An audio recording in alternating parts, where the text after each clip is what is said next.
Want to program your 1997-2003 Infiniti QX4 key fob yourself? It's a straightforward process that doesn't require special tools.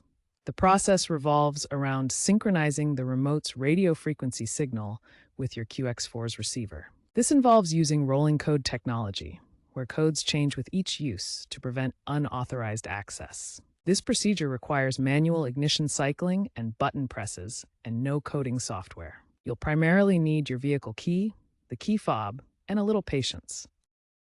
Sit in the driver's seat and ensure all doors are closed. Insert the key into the ignition.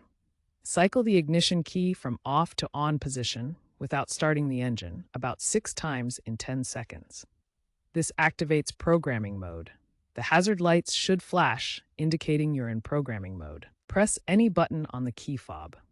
The hazard lights should flash again to confirm synchronization. Repeat step 3 for any additional key fobs you want to program, doing so immediately after the first. Turn the ignition off.